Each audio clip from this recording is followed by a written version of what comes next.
and we've got with us a great guest and good conversation, hopefully, that will ensue. So we're going to talk about the 2025 IHE North American Connectathon week, and this occurred just a couple months back, and we're calling it the Ultimate Healthcare IT Interoperability Event.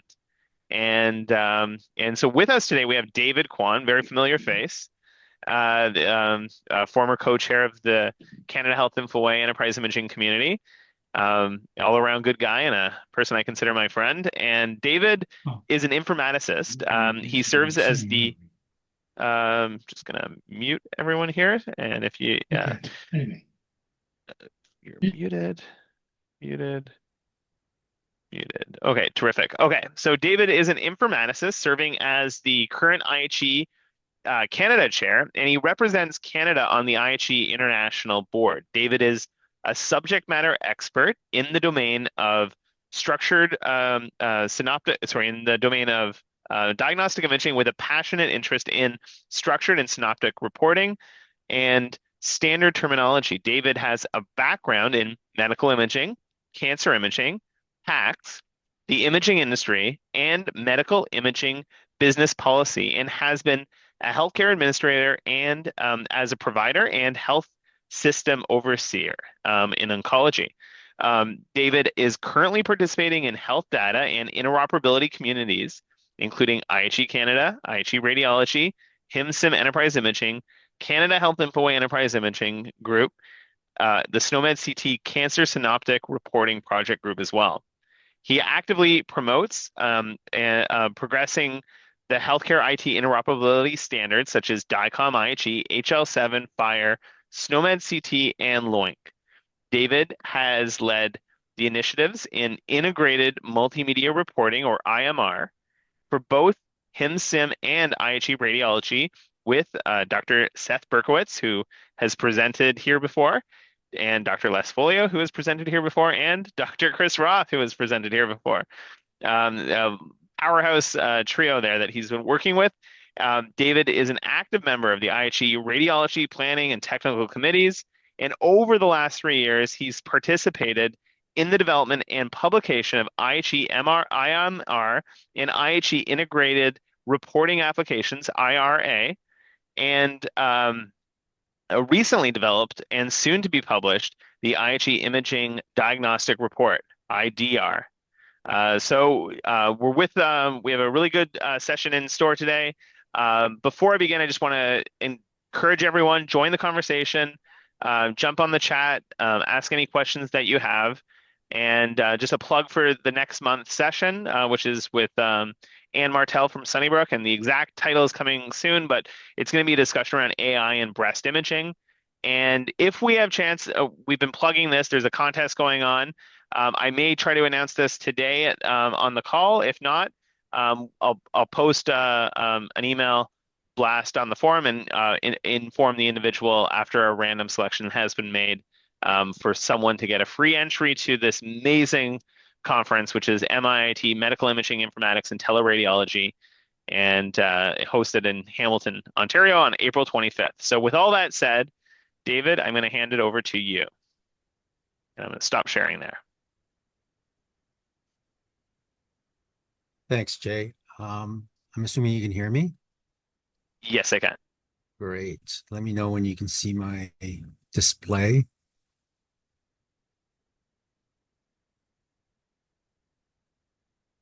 Yes, we can see the display, and it's in presenter mode. Great. Well, first thing, I thank you, Jason, for changing the title of our talk. I love that ultimate statement. So, and it did feel like that. So I do see that there are a couple of participants or attendees of this call that were actually part of the faculty of the Connect-a-thon week, both Minnie Fade and Kinson Ho. And again, good to have you. Please jump in with anything. Monique, I have a few of your borrowed slides. And Kinson, hopefully I can get to talking about the Plugathon stream as well. So I have a ton of slides, and but I want to make this relevant to the audience here. I'm going to present this from the perspective of IHE. And if you know anything about IHE, it's a very wide, how can I say, coverage of health, IT, interoperability across multiple domains. The major one that I know that you are interested in is radiology. In this Connect-a-thon week that we put on first week in February, we did try to how can I say, recruit much more activity in the radiology realm. We did to some extent. We did some very constructive testing and discussions in this. But the majority, I'm not gonna couch this. The majority around that whole week, the big subject matter was the international patient summary and the Canadian patient summary based on IPS. There is a tremendous amount of work that is going on globally as well as in Canada. I'll touch a little bit on that. There are ties to us here in radiology. With this is a massive tsunami coming, and it's really good for the providers and patients. So with that, I'm going to get into the talk formally. So these are my disclosures. And again, I am heavily biased in IHE, as you can see. And this is what I intend to cover. I'm going to give you a little bit of overview of IHE and the Connect-a-thon and the Connect-a-thon week. We're going to get into talking about the Connect-a-thon experience days. Those were 2 full days of programming. We'll touch a little bit on the Pan-Canadian Projectathon. Pan-Canadian Projectathon basically tested with jurisdictions and vendor systems, furthering actual deployment of the patient summary for Canada. Along with that, there was so much cry from the international community. We actually also had testing in that realm around IPS as well. And then we'll talk about the Plugathon. Now, there are four components to the Connect-a-thon week, and I'll talk about that. And then we'll touch on what's next. And then if we have time, we'll have a Q&A. So what is IHE? What is a Connect-a-thon? There's basically 4 components that are the Connect-a-thon, Projectathon, Experience Days, and Plugathon. This is the first time in North America all 4 components were held at the same time in the same week in the same location. The other thing that came up was, again, this was due to demand. A lot of it came from the US as well as Europe and globally around IPS. So we put together what's called an IPS focus pack, and that combined all 3 of the testing and innovation streams into a bundle, let's say. And that was well taken up by registrants. A little bit of description of what goes on in each. And the Connect-on is the foundation where we do actually formalized testing. And really the goal of the Connect-a-thon is to issue to the vendor systems that successfully test and validate. They get what's called an IHE seal. And I'll come back to that. The Projectathon, as I said, is the Pan-Canadian Projectathon aimed at the Canadian patient summary. The Plugathon is an innovation screen, and I'll get into that. Experience Days is informative classrooms. Totally 300, almost 330 participants. We sold out. We had to turn people away about, I think it was like within days of a few days before each of the deadlines. People seemed to register late these days. And I'll get into talking about each of these. And surveys that we just received in the last couple of weeks coming back from attendees that responded. We had a response rate of close to 45%, which was pretty good. So it's a good indication of how well we did. I couldn't ask for any better results than this. What really came out of this was, and it started right from day one. There was an atmosphere. It was a different atmosphere. It was an atmosphere of vibrancy. People were engaged. people that were there, a lot of people said, I had no idea what that this went on in a Connect-a-thon. A lot of it thought was a technical event. And so people that were coming in that were not technical couldn't believe the amount of information that was being shared. Again, attendees came from a very broad spectrum. The vendor community, of course, we had a significant number of government officials, and they were fairly new to, especially from the federal side. We had administrators from both federal government as well as jurisdictional governments. We had teams from both Health Canada and IHE from across the country, US, and the globe. Basically, 65% of the attendees were Canadian, 23% were American. That was actually could have been higher, except for the policy changes with the existing government, where there was a travel ban and a communication ban. A number of Americans could not come, and they could not attend remotely. And then 12% were international. So with that, that's the overview. I'm going to get into the experience days. I have a lot of slides on this. I may cut very short. The first focus I'm going to get into, Monique, just to let you know, I'm going to talk about the Hajj use case. And please, I only learned about the Hajj use case basically from the experience days. So correct me and please add anything you wish to inform the audience on. We had 2 full days of experience days. This was designed, this program, to educate and inform the attendees about health interoperability systems and the IHE work that is ongoing, underway across the globe. It's a very diverse faculty of experts and luminaries, domestic, US, and from across the globe. As I said, Manif, even though Manif's Canadian, he does a lot of work for Saudi Arabia. So, and again, he led the Hajj use case with IPS, and we're going to get into that a little bit. Our intent for this programming is to shed light on some amazing work that is going on, and that we don't need to reinvent the wheel for our own purposes.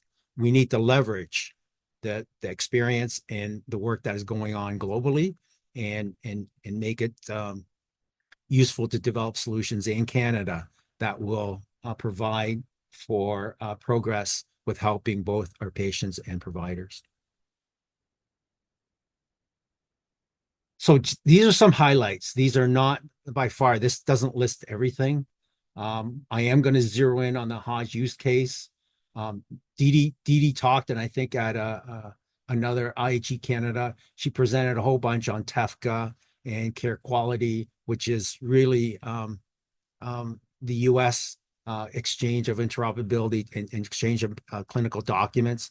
They have created a system where they are able to share and access 1 billion clinical documents per month through their system and through their HIE system. So I'm not going to get into that. What I want to focus in on, I'm going to have a whole bunch of slides on the Hajj use case, but also Latin America and South America. Amazing work in exchanging healthcare data. And again, the latest is Jürgen presented on a little bit of an overview on the EHDS, which is the European Health Data Space. And that was ratified about a month ago.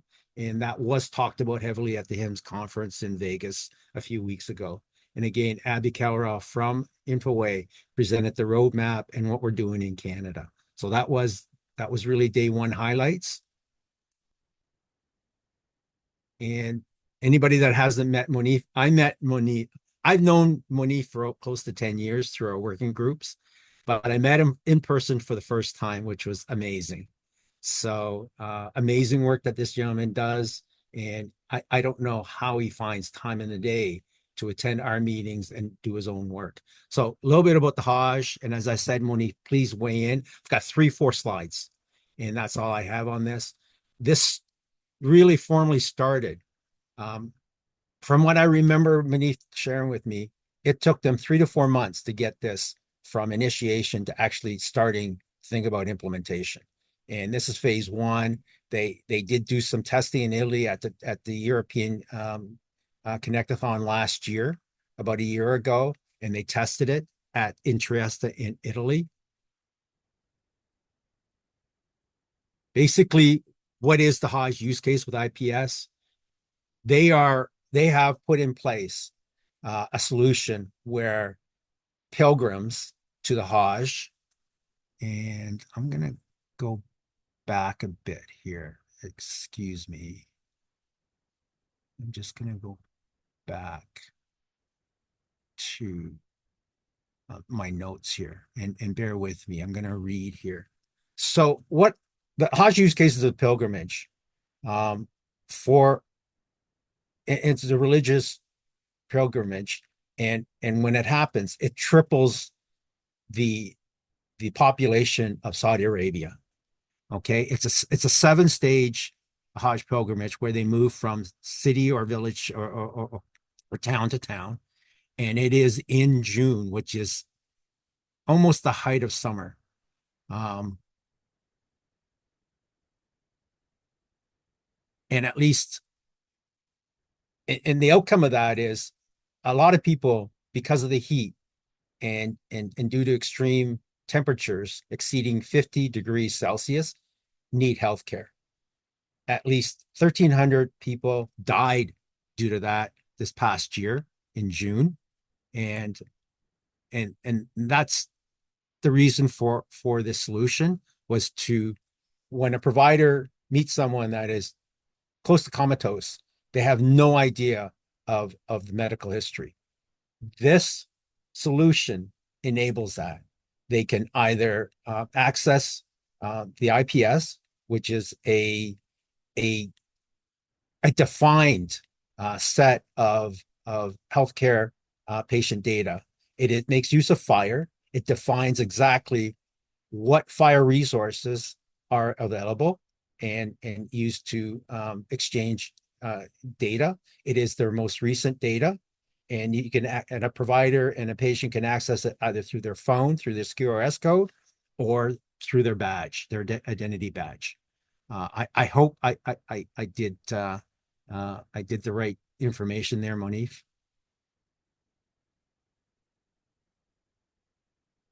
So that was phase one. I think Monif and his group has now started to expand it. They are now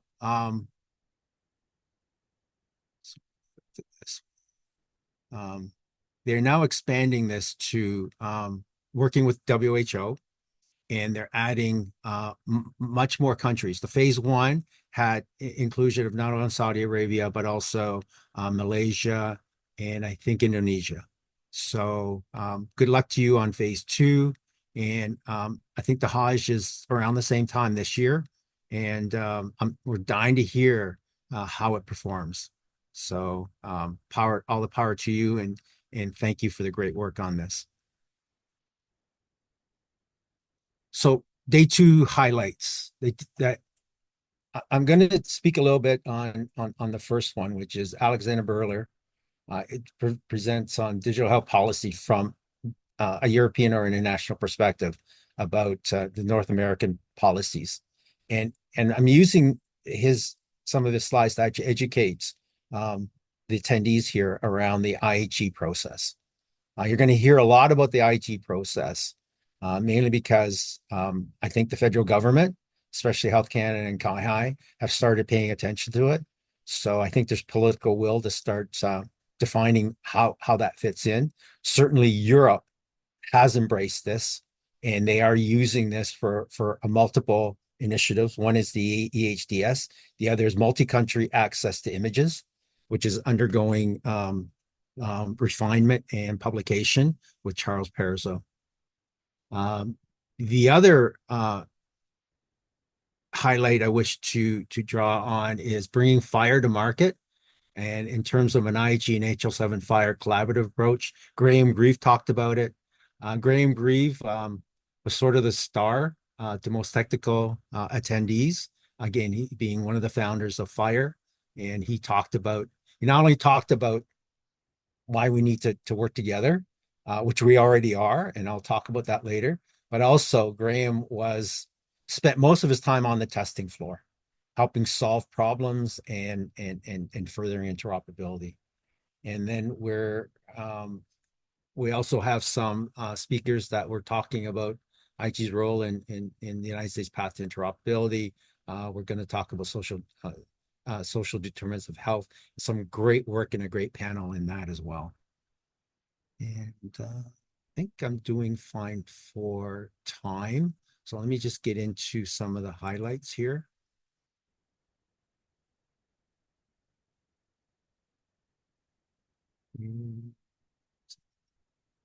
This is the IHE process at a high level. We're going to dive into a little bit more detail. Basically, what we do when an IHE working group or domain identifies that there is a need for a new technical supplement or profile. And we always start with what is the clinical and user requirements? What is the challenge? What is the problem? What is the fix we want to get at? And we pull that apart. And usually that'll drive the IHE development cycle for a profile or supplement. And usually what happens is once we get into discussions with the clinical or users, we derive several use cases, and we use the use cases to go to the next step. And the next step is to start looking at what are the existing standards that are out there that we can leverage. Again, we don't want to reinvent the wheel. We want to make use of what is already in place or being considered or being developed. And these are all the base standards that we take into consideration for profile development. And then once we get into the profile development, we go through a cycle of publication. I know for the radiology domain, which again, this is the community, the full cycle takes about a year. And that is once we identify several submissions to having a profile developed, that's under the August timeframe through September into October, we actually decide, and it's through a ballot process by the radiology planning committee. And then in late October into November, we start to go into the profile development. And that occurs from the kickoff meetings, usually in November, and in January, February, we prepare the profile and we get it ready for public comment for 60 days, and then we resolve public comments. And we always aim to try to publish the profile during the summer sometime. We don't always hit that, as Jason described, IDR, which is Integrated Diagnostic Report, which is a lot of people are waiting for that profile to come out. It's soon to be published. And then I'll get into what goes on after we publish. So next, I just wanted to draw your attention to, we have a bit of a dilemma in IHE. The technical domain of profiles, and we always put an acronym on them. But what we end up, and this is something that the board is trying to wrap her head around. How do we alleviate this? Because I call this the alphabet syndrome. If you look at all these, if you're new or even you're about to use IHE infrastructure or documents or whatever, how do you know which one to use?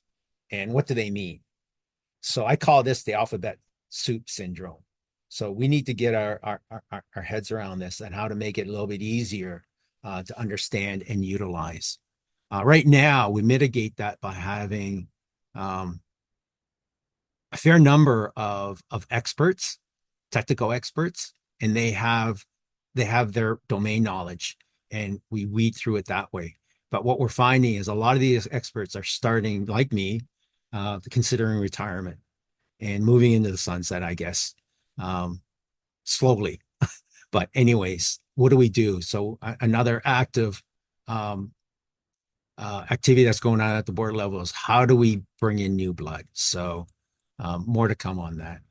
The other thing I want to draw your attention to that Alexander talked about was, and Graham Grieve also hints at this, getting new solutions into implementation is not only a technical problem. And a lot of us know technology is not the problem. We have so much new technology, really neat technology that can do things.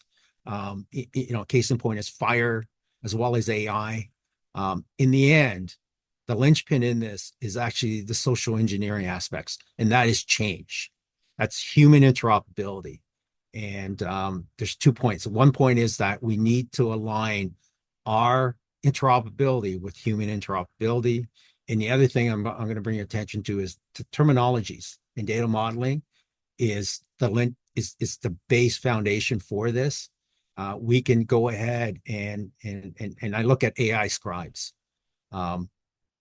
AI scribes do not address this, and it'll only get us so far. If we really want to open up the gates to making use of AI, we need to bring in and educate up and down the stacks, data modeling and making use of terminology and coding. So I'm going to quickly go through this. These are Graham's slides, and I'm just going to get at really what his message was. And his message was, fire can't do it alone, nor can IHE. One of the things that a lot of people at the Connect-a-thon week did not realize that IHE has over 45 technical profiles that make use of fire and fire resources. So that was a surprise to a lot of people, and we knew that it was going to be a surprise. And basically what Graham was echoing was fire and IHE, we need to combine them and use it to the strength of both of those SDOs.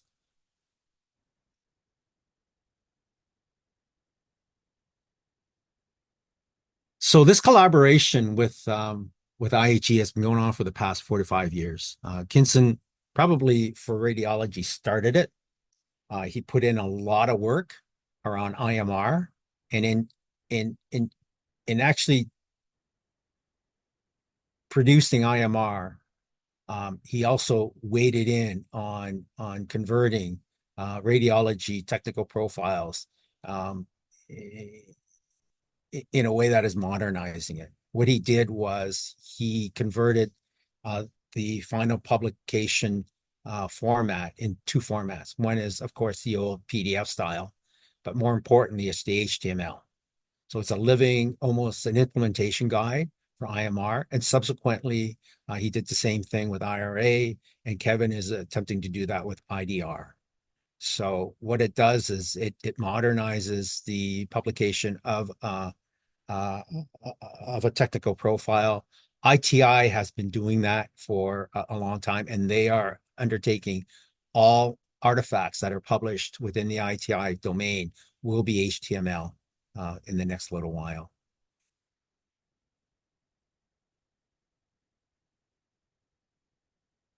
And this is the final message. It's something that's needed. We need new blood in SDOs, but there's benefits both ways. I think what we're finding is especially with AI, people that are new to healthcare need to get involved in these communities because they don't have a background in healthcare.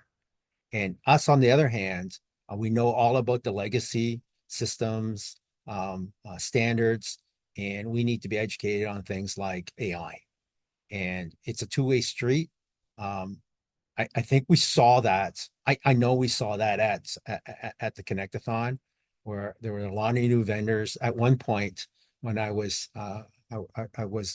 giving the opening speech to the Connect-a-thon floor, and I asked the question, who in the room is this their first IHE Connect-a-thon, Projectathon? And a third of the room put their hands up. So that tells you there's a lot of new people in our industry coming along. And again, kudos to them for coming. And we put on a good event for them, judging from the surveys that have come back to us. Again, Graham reinforced that technical work is performed in a collaborative manner. A prior slide said sometimes fire, the reason why they use fire is because it's quick. It gets it going. It gets you up to speed, gets the systems connected, but then they run into the wall of scale as well as of clinical workflow. So I think one of the things Graham has said time and again, both here and multiple meetings, the robustness of the development of technical specifications and profiles by IHE is unquestioned. There's a reason why it takes us a year to come up with one of these. So his message is join and do some work. I'm quickly going to go through the next one, which is this is very pertinent. And unfortunately, this work may be slowed down, especially in the US. Hopefully in Canada, it's not. And that is the social drivers of health or social determinants of health. A lot of work, and this was the panel that spoke on it. Evelyn Gallego, even though she's working in the States, she's Canadian. Again, I'm doing that political thing where we're going to identify everything as Canadian. So apologies for that. One of the things they talked about is the HL7 Gravity project, which is defining exactly what are the social determinants of health domains, as well as the data that is collected. There's a tremendous amount of work on this, and this is sorely needed for, this is sorely needed if we're going to use any of our work around interoperability and especially data interoperability to support healthcare informatics going forward, and more importantly, population health research. So again, this social determinants of health touch everything that we've been working on in the last 10 years. And unfortunately, some of this has lost a little bit of steam. A lot of this happened because of the pandemic.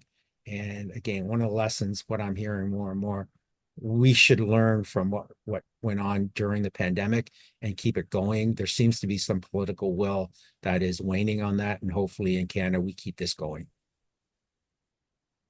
So that's the experience days. And I'm going to look at the time. I'm going to speed things up a little bit. Sorry. And this is, I'm going to talk about the Connect-a-thon testing floor event. The picture you see here is half the room.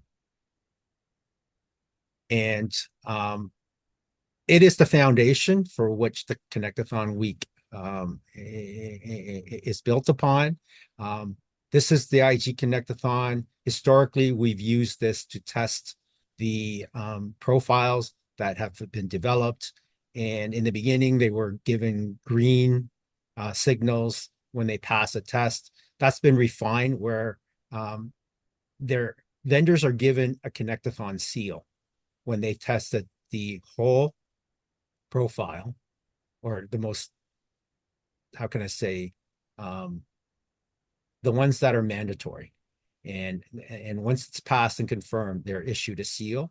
That seal it's puts into our IHE Connect-a-thon database, but at the same time, each vendor can also use that in their marketing as well. Now, even though it's the foundation of our Connect-a-thon week, two other streams have come to have been developed. One is the Projectathon. Projectathon is not necessarily, it is still using the same testing harness as a Connect-a-thon, but now they've configured it to test for jurisdictional requirements. So that has been designed. That way we want our profiles and developments to be a lot closer to authorization and implementation. So they use these, and that's what happened with the Pan-Canadian Projectathon here in Toronto. It brings certain jurisdictions a lot closer to deployment or refine their deployment. The other stream or component is an IHE Connect-a-thon. This is relatively new. and it has been refined and very successful in Europe the past 2 years, and I'll get into that. This is Suleiman. He's the technical project manager. This is the other half of the Connect-a-thon floor. If you see, about half the activity is around devices. So you see here IV pumps, other devices in the in healthcare, and there's a reason why half of our tests are there were devices. The devices manufacturers have linked into this is a perfect environment for to do their testing. It accelerates getting their products to market as well as their upgrades. And the main driver for this is they have the major EMR systems there. Epic, Oracle was supposed to be there, but they withdrew. But we had Meditech as well as Epic at the show, and they were keeping the Epic team and Meditech team very happy. All right, very busy, sorry.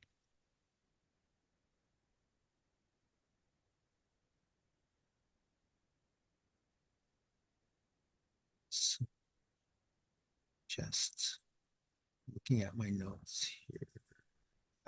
Okay. Next slide. So we're going to move on from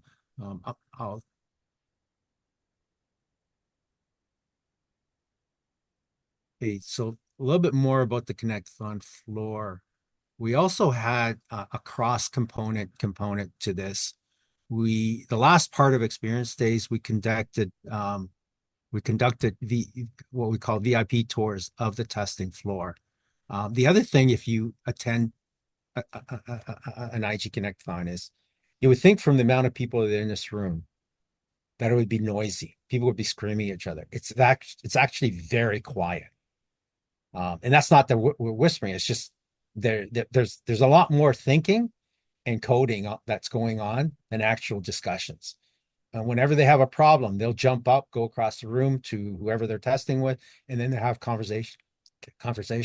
And they're it's a very subdued, intense environment. And we intruded in that from the experience days, because the experience days, what we set up were in the entire experience day audience were split into 4 groups, and there was 4 stations. So they would move from station to station.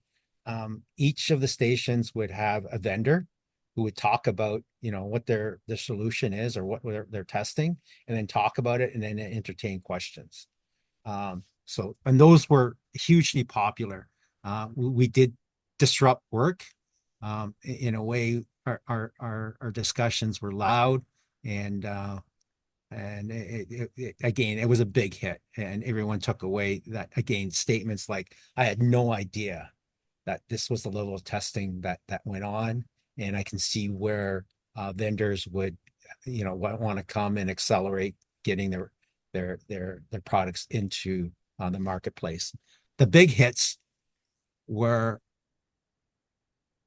the attendees leaving with a better understanding of what goes on. And it's just much more than testing. The communications, and even, between vendors, they would say time again, it's not only the testing, it's who they get to know from the other vendors that, again, is very valuable.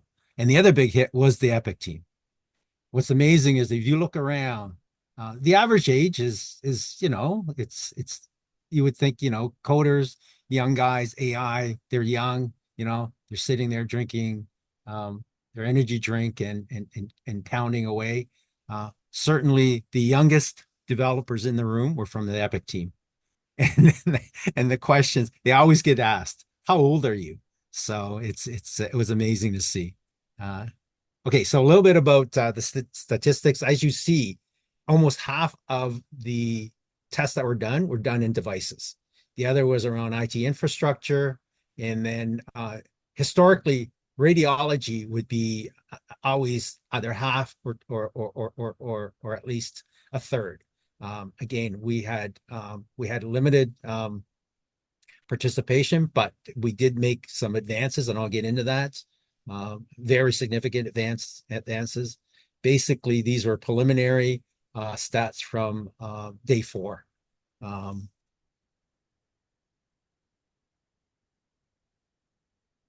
So let me get into the next one, which is talking a little bit about radiology. So radiology tested IRA. For a little bit about IRA, it is a technical profile written by Kinson, published last year, and it is one of the fastest profiles that were taken to testing. I think it was published in the fall of 2023. It actually got tested in Trieste, in Italy, in June of 2024. We wanted to leverage that and get IRA testing here in Toronto, because we had a high degree of interest from multiple testing partners. And unfortunately, we at the last moment, given we were slow to get word out as to exactly what we wanted to test. And a lot of vendors could not make it in time because their resources were already assigned to other tasks, let's say. So hopefully we'll get some activity coming. For the vendors that were in Toronto, they did test IRA, and they did actually make some progress. So what they found was, and the funny thing is, the group that was testing IRA had Graham Grieve right in front of them. So they ran into problems with the Firecast spec, and they got Graham involved.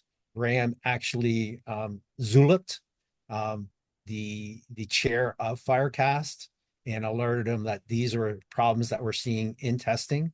A couple of ones that they talked about was, firstly, the team realized that there was a new function in the Firecast spec that wasn't in the IRA spec from IHE, and that there was now a delete function in Firecast. Consequently, what it does is it needs to now, we need to write in that there needs to be an update bundle function for the spec. And the other is they found that there was ambiguity around the state. We needed a lot more stateful details, and this is now aimed at the fire spec. Again, a lot of it is, again, we're talking about IRA as a context sharing specification. So they needed a lot more definition and terminology around what is current, open, and anchor. So again, it's a very powerful profile. From what I understand, every PACS vendor that also have the image display is working on some form of this. So again, a development from a radiology point of view at the Connect-a-thon. Here is a list of all the profiles that were tested. And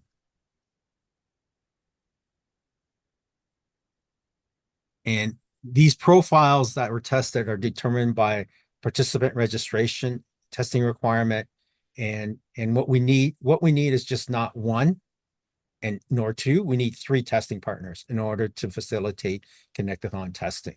So that determines. We go in. We thought we would have more IMR, IRA testing, and as well as air.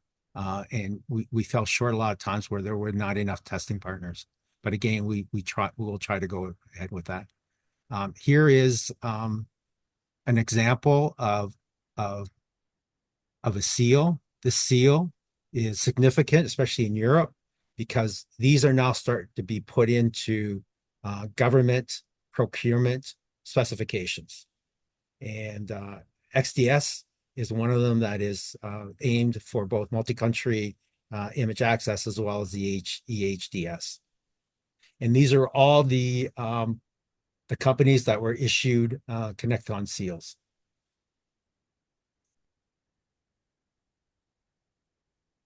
Okay, with that, I'm cognizant for time here. So all I'm going to say is I'm going to quickly go through the Projectathon. again, this was aimed at the Pan-Canadian patient summary. These were the objectives laid out by Infoway prior to the Connect-a-thon, I mean, Projectathon. These objectives we met. These were some of the achievements.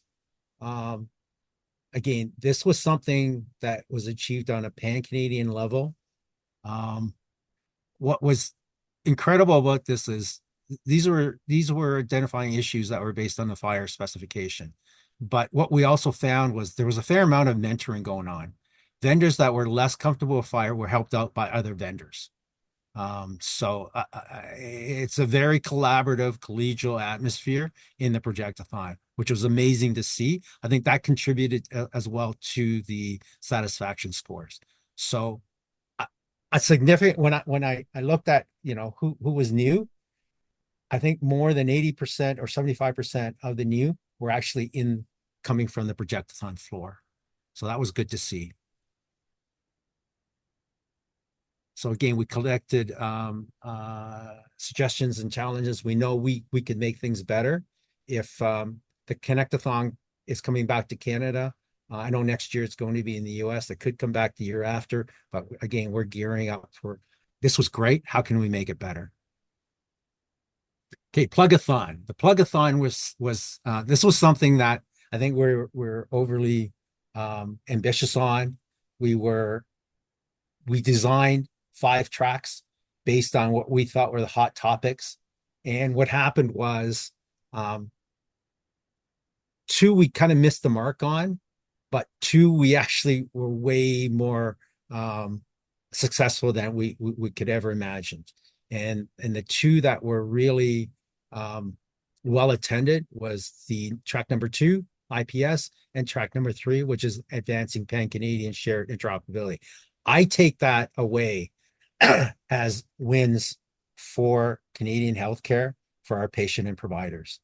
We're already seeing IPS and patient media access start to be deployed in New Brunswick, about to be deployed in Nova Scotia and BC.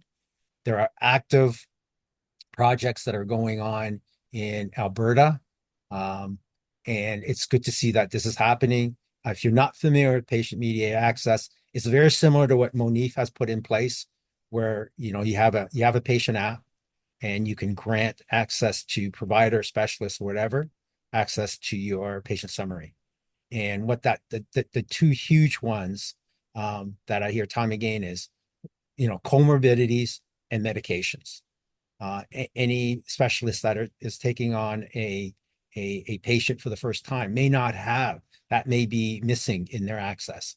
And what that does, it gives that a much more rich information that's shareable with that. So with that, I'm going to skip the next few slides. Again, I'll present. I'll put this on I'll give it to Jason to share. And these are the programs. And with that, this is just a photo gallery of some of the events that were going on. What you see is a lot of smiling faces, but at the same time, you'll see that there's pictures of people that you could actually feel the wood burning or smell the wood burning because they're so intensely focused on fixing problems and achieving their testing. So anyways. Well, thank you very much, David. This was a really nice review, especially for those that were not able to make it.